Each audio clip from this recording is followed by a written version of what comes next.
Welcome back to the Upper Tier Podcast, the football podcast we bring you each and every week on the Dynamo Podcast Network. Head over to YouTube, smash that subscribe and bell notification button. Audio versions show are available through Spotify. And if you'd like to contact the show, you'll find us on Twitter at _upper_tier or on Facebook and Instagram, the Upper Tier. Joining me tonight, as always, for our Premier League preview, my brother on these shows, Mystic Darren. How are we? Good evening, Niall. How are you, Niall Flower? Not too bad. Welcome back to the show. I was so happy that we had an international break and I didn't have to face you straight away with your picks after that West Ham game. I hope you're not going to be as torturous this week and potentially not as right either, but we'll get into it anyway. This is match week 12. Interesting round of fixtures, to say the least. There's a lot of things on the line here for a lot of different teams, but it kicks off lunchtime on Saturday. Thank God that international break is done. Kicks off lunchtime on Saturday. Big game, Leicester versus Chelsea. Yeah, it's a big game. Obviously, Chelsea dropped a couple of points the last day out, and Leicester have still kind of struggled to get the ball rolling in with any sort of consistency, you know. So it is a big game. Chelsea are going to have a couple of their big boys back for this, I reckon. You know, I think Lukaku and Werner are probably a lot closer than they were before the start of the international break. And I think, you know, there's still, you see Justin Chilwell and Reece James getting minutes for England there the other night. Now, albeit they were playing against, I don't know, some bag packers from Italy or something. But yeah, I think this is Chelsea nailed on, man. I really do. I think this will be comfortable, actually. Far more comfortable than we probably think it was going to be, you know. But I think this will be Chelsea. I'm going to say Chelsea by 2. We might say 3-1 Chelsea. Okay, I was thinking a 1-1 draw. I think it will be a bit tighter. The only thing I'm really concerned about in it is the links between Rodgers and United at the moment. Could it be a bit disabling? That's the only thing I feel a bit concerned about. But apart from that, I'm thinking a 1-1 draw.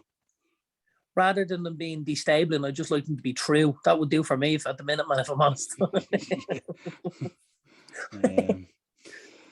I don't know, those links there at the moment are just crazy. Here's an interesting one coming up. The first of the 3 o'clocks, Aston Villa at home to Brighton. Massive game. We know Stevie G is gone in there. This is his first game at home. Crowd are going to be behind him, no doubt. Yeah. But up against our boy Graham Potter. Up against our Graham for that quick reminder. And yeah, listen, we know how well Brighton are drilled. And they're a good team. They're physical. And they defend well. They create an awful lot of chances. They probably don't score as many as they should. But I think this is going to be a very, very tight game. I don't think there's going to be much in this at all. I think Stevie's going to show up. I think you might see Villa dig their heels in and try and be a bit more solid and stuff like that. But I think it'll be difficult for them to get the win. And so I'm gonna go 1-1 on a draw here. This is one I'm gonna call that gets the manager's bump, and I'm gonna go Villa 2-1. I think Stevie gets himself off to a winning start at Aston Villa. He's at home. Crowd are gonna be up for it. Team should be up for it. And I know Brighton in the last few weeks there's been at times a little bit of a struggle. They've dropped off a little bit, haven't they? Just a tad. Yeah. So I'm thinking Villa 2-1. So we shall see. Burnley versus Crystal Palace. Over to our friend Patrick Vieira. Although I think this will be tougher for Palace than some of the games they played recently. I think Palace really, really like playing the better teams because I think it's where they can do their best work, where they kind of dig in and they're dogged and they're gritty and it's backs to the wall and, you know, and then they hit them on the bounce and stuff like that. I think against Burnley, they'll have a lot of the ball. I don't know if that'll suit them as much because they kind of like to play on the bounce like that, don't they? With lads breaking at speed and stuff like that. And Burnley obviously picked up that win and then their draw with Chelsea, you know. So they're in decent form, Burnley, I would say. Sean Dyche probably didn't want the international break coming right when it did because they just started to pick up a bit of form. They've been shocking at home though, haven't they? they've been very poor at home. And I mean, Turf Moor is not exactly an easy place to go to for most teams, but this season it's been a little bit more. It's been a little more opening, you know. I think I'll go to draw here.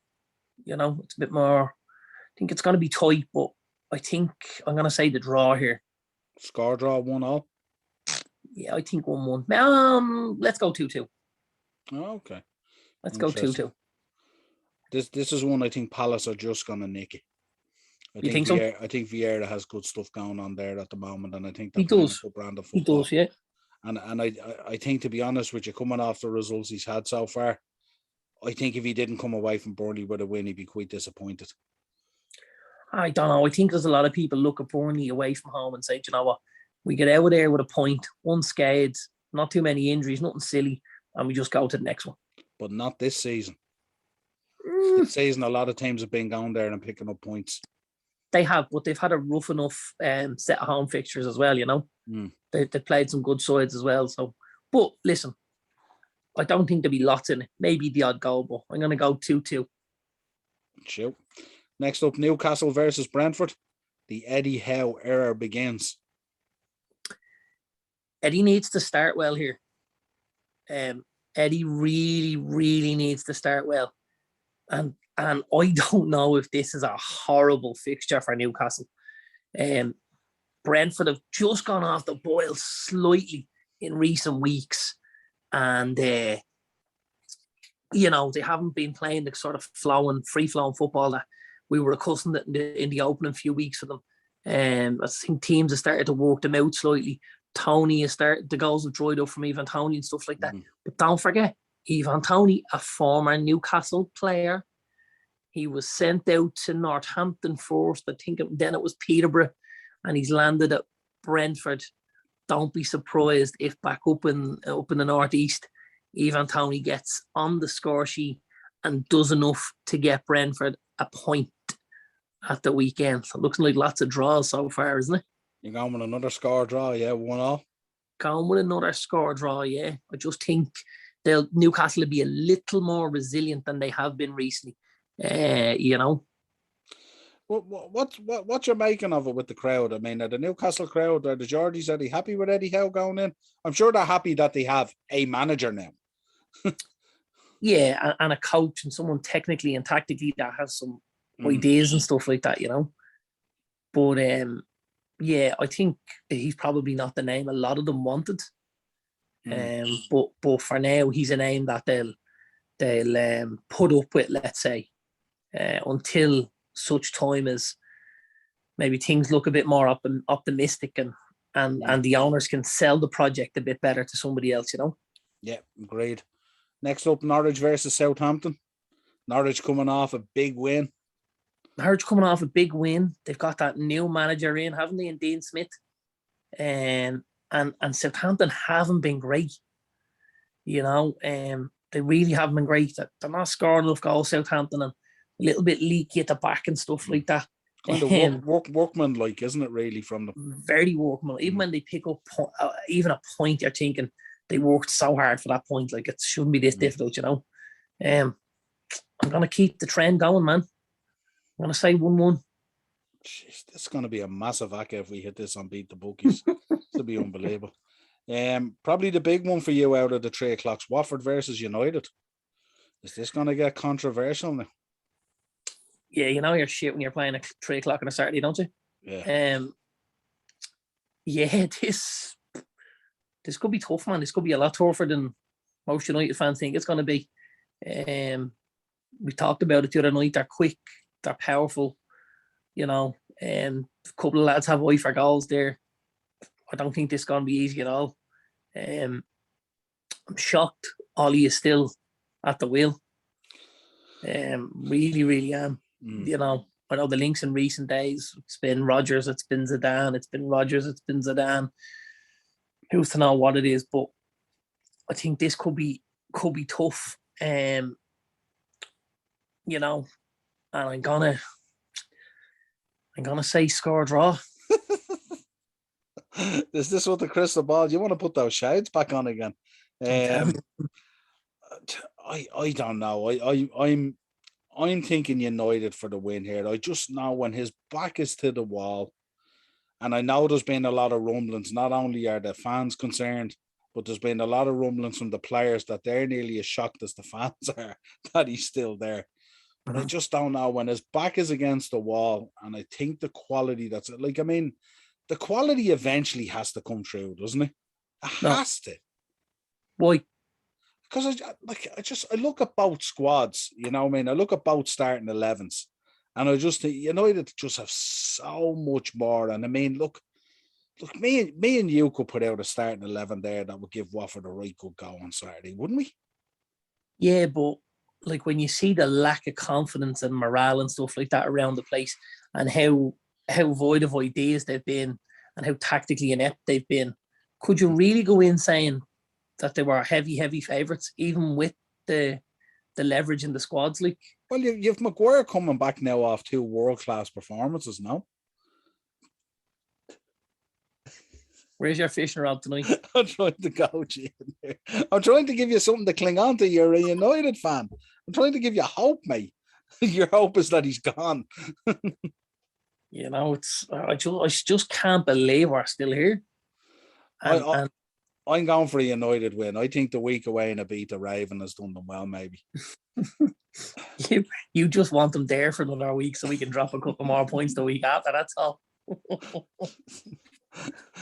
I don't think it would feel the same if a lower level club, and no disrespect to Watford, but I think if a lower level club gets him sacked, it wouldn't have the same ring to it, sure it wouldn't. As if it was City or Liverpool thumping us like. No, but even Arsenal and Chelsea coming up. I mean, if Arsenal get him the sack or Chelsea get him the sack, you can kind of look at it and it'll be banter FC and it'll be good crack. How apt would it be? How apt would it be for Mikel Arteta to get him the sack after what went on and the comparisons and know and stuff like that, and Ollie and Arteta and blah blah, like this, that could be. Well, see, that's why I think they could bounce back with a win this week and get the ball rolling again. You know what I mean? Because Arteta was on the gallows as well with the noose around the neck, wasn't he? Yeah, he was. He's fought back well, hasn't he, Arteta? He has, absolutely. Edu had the plan, and we were all fooled into thinking that there was no plan. Still not a fan of Edu. Still not. You know, I think he just looks like an absolute slime ball. I reckon he'll be sharing a cell with Jimmy Savile, but it's another day's work. Yeah, but I just think, I think with the plan that he laid out and some of the things he said in the Sky Sports interview, that everyone was laughing their balls off about it. Now it's looking like there was actually a method to the madness, really. You know what I mean? When you see, was there, or did they just get very, very lucky? I don't know. Well, the key point that he made was don't judge us until we have the full team back. And it's happened. You know what I mean? Now, there's obviously a bit of luck, because there's always a bit of luck when you come back from that store. But I think he made some valid points in it now. And look, I did an episode with Morris laughing at it. It was crazy. You know what I mean? But now you go back over the last 8 to 10 weeks, massive difference, you know? Yeah. Let's move on then. The final 3:00 game on Saturday, Wolves versus West Ham. This is going to be a great game, isn't it? It's hardly going to be another draw for you now, is it? What do you think? No, you're going for a West Ham win here, aren't you, Moisey? No. Oh, I don't know. I think I worry about teams when they've had a massive result like West Ham had. I just think there can be a little bit too much goes into it, and sometimes you then see a small drop off. You know, you see them win a big game like that, and then maybe they don't follow it up the way they should. You know, get touched up the following week by a lesser club type of thing. Just slightly, you know, because they've got themselves up for that Liverpool game. They really put it together and come out with the result they wanted and everything like that in the performance, and it would be like them then to just drop off against Wolves. And Wolves, who have tightened up a little bit at the back recently and have started to score a few goals. And I think West Ham might be missing a couple of players, maybe even Declan Rice, if I'm right. So, yeah, I don't know. I'll stick it on my list of draws, I think. So you've literally picked all score draws, bar the first one was just a Chelsea win. Yeah. So I'm going to work this out on the Beat the Bookie show for you, and we're going to figure out what this. And if it comes up and you be Euro on it, we're going half of. If this comes up, you're coming to Dallas. Let's round out then the 5:30, the tea time kick-off. Obviously, Liverpool versus Arsenal, massive game for both clubs. Yeah, big game, big game. I think Arsenal have really, really turned the corner, as we said. Liverpool are going to look to try and bounce back after what was a poor result and performance at West Ham. But I don't think it's going to be as easy as apple pie. I think this could be a tough game to follow up that West Ham game, because again, I think it's a game where Arsenal are going to kind of get in your faces a little bit, which isn't very Arsenal-esque, let's say, but it's something new that they've started to show recently, where they're a bit more physical. There's a bit more about them, and there's injury list starting to mount up there at Anfield, isn't there? I think it's looking, there's one or two, but I think it's looking okay at the moment. They're saying Mane today back in training and all and stuff like that, so it's not too bad. So you think he might be ready, and then Robertson? Yeah, no, I think we'll be okay. And then Origi was injured tonight again, wasn't he? I'm not too sure. He may have been, but I mean, I think Origi got a knock, and I think Robertson's suggestion he might not make. I don't know. I think this could be tough. I wouldn't be too upset with Tsimikas coming in to replace Robinson, and Origi's a bench player anyway. So yeah, and I think that's something you've mentioned over the last few weeks, that you'd be happy for him to get a bit of extra game time. Absolutely. Am I just taking the easy way out this week? I think you're hedging your bets because you want to put the shades on again on Monday. Do you think so? Yeah, that's the feeling I'm getting here, that you're being a little bit cautious with the previous winnings. Yeah. No, I see an awful lot of tight games, and sometimes when teams come back after the international break, they look like teams that have had a break from each other, and maybe that kind of cohesion isn't always there. Yeah. That when you've had a run of 3 or 4 games, you're putting balls into space and there's a guy there, and all of a sudden you're going, oh, that's what you know what I mean? That type of thing. What about the fact that maybe Arsenal, I mean, they've had a reasonable run of games as well, isn't they? They've had a lot of fixtures that have suited. Yeah. I don't know. I would expect. Confidence though is key. I really do, and I think they're flying high. You've got the boy Smith Rowe, who's just made his debut and got a goal, and Saka scored, and Partey is looking more. Played for England and got his clean sheet, and Thomas Partey looking more like the midfielder we know he is, and the boy Samuel Lokonga in the centre midfield looking a real snip at, like, what was he, 14 million? Looking an absolute bargain. And puts himself about, likes a tackle. He's on that, and it's funny.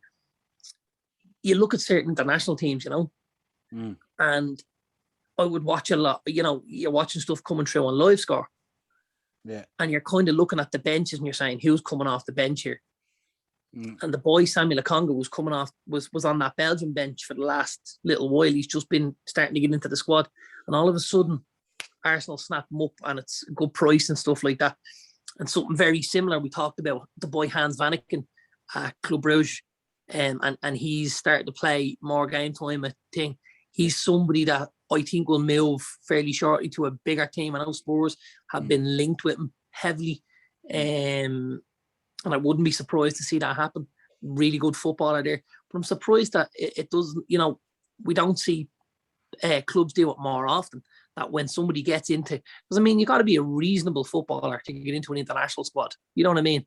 And for most teams, most countries, and when you're getting involved in the likes of the German squad, the Belgium squad, the French squad, you're a decent footballer. Like the latest boy, obviously, the breakthrough in France is the boy Tchouameni, and he's obviously going to go for big bucks come the summer. Yeah, I suppose when you're moving up into the top tier though of clubs and stuff like that, and you're looking to move in there, footballing is only a certain part of it as well. You've got branding and marketing and all that other stuff that goes with it as well. You know what I mean? And that tends not to come from those areas as much or as strong. With some of the big clubs, but like I don't think that's a big deal at Arsenal. You know, I don't think like Arsenal aren't a hugely like they're not a cash cow the way the likes of a United are, or a Barcelona, or a PSG, or a Liverpool. Do you know what I mean? They're not in that league. You know, like you'd have to root for an Arsenal fan every now and again. You know, and that's not just because they were rubbish for a little while. You know. Yeah. So what are you going with here? All that being said, then 4-1 Liverpool, yeah. Score draw. Score draw. Good Lord. What score are you thinking? I'm thinking 1-1. 1-1. Yeah. It's a very low scoring game for a Liverpool Arsenal game, isn't it? It is, isn't it? Up at Anfield, tea time on a Saturday under the lights. It'll feel like a European tie. 3-1 Liverpool. Perfect. That's more like it. That was my score. That's what I was thinking. Salah to get back to scoring ways and stuff like that and put on a bit of a performance. But you'd expect a reaction out of Klopp's men, wouldn't you, after that West Ham game? You would. I just don't. I think it's probably the wrong team to bump into. You know, I think if it was, you know, there was 15 other teams in that league, that would have been an easier one than Arsenal, just because of the run they're on, the level of confidence, the boys, you know, during the week and stuff like that. But listen, Liverpool should have enough of them.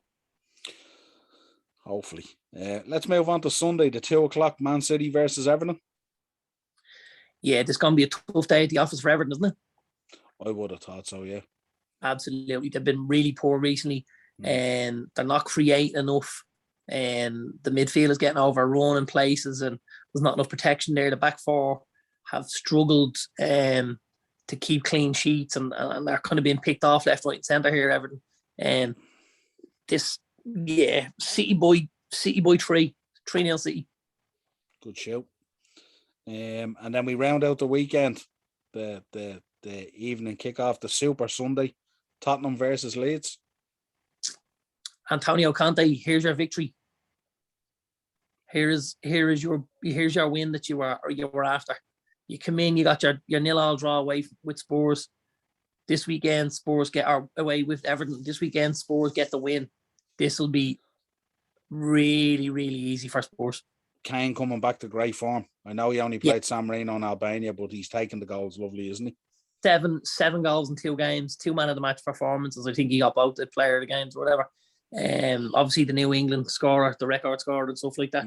And I expect them to start looking and producing more like what we've expected to become accustomed to over the last few years.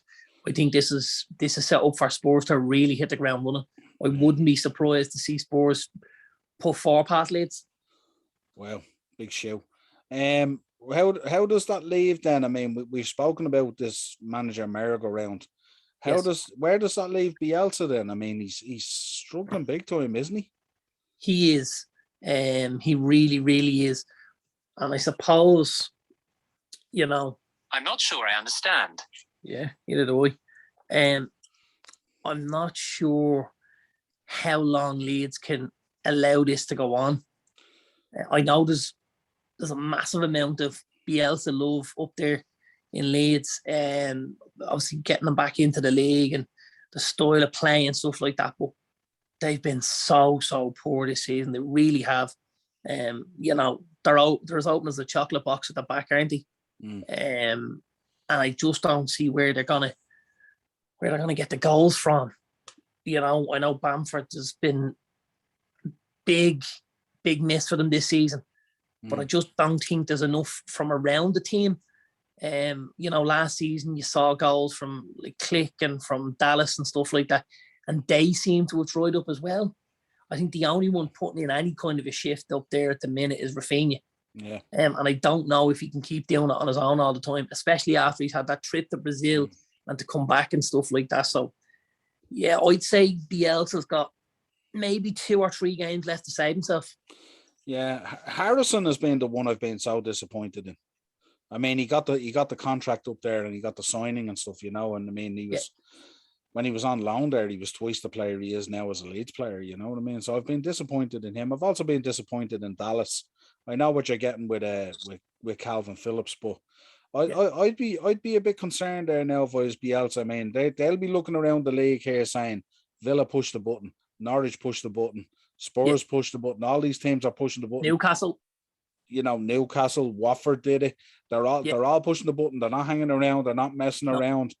No. And another couple of losses there now, and they'll find themselves in a relegation dogfight. And as you said, if they're that soft at the back and there's not much going up front, it's not a recipe to be getting out of that bottom three if you find yourself in it.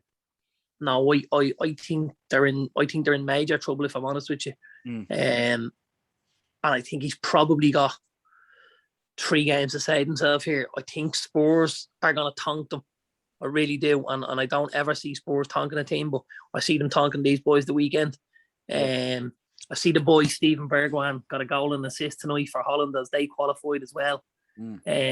You've got Son, you've got Kane, you've got Mora, you've got the boys in the midfield. They'll be tighter at the back. They'll play that 3 at the back with the wing backs and stuff.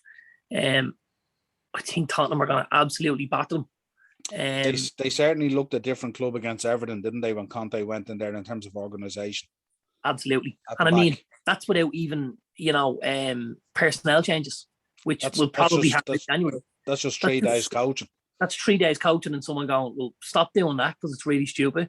Don't do that because it's really stupid. And this is what I want you to do. And that's how easy it is, or it can be, when you have a quality manager and he's getting a point across, and it's very, very simple. Yeah, I was thinking he was only there 3 days and he made Dyer look like a footballer, which was quite the shock, in fairness, when we seen it, So now he's had more time to work with these lads. I know they've been away on international breaks from them, but he's had more time to work with them in terms of getting his philosophy across and stuff like that, in terms of coaching and his expectation. And I know there's a lot of talk going on in there that he's gone in and he's banned certain foods and stuff like that. I don't know if you've seen the story the other day. The players are no longer allowed to have ketchup or mayonnaise or anything like that. It's banned from the ground and all this kind of thing. I don't know if you've seen any of that. So he's putting his flag down there and going, this is my expectation and stuff like that. So we'll see what happens. I wouldn't have thought ketchup was the problem at Tottenham, but certainly it gets the point across, doesn't it? I don't know whether,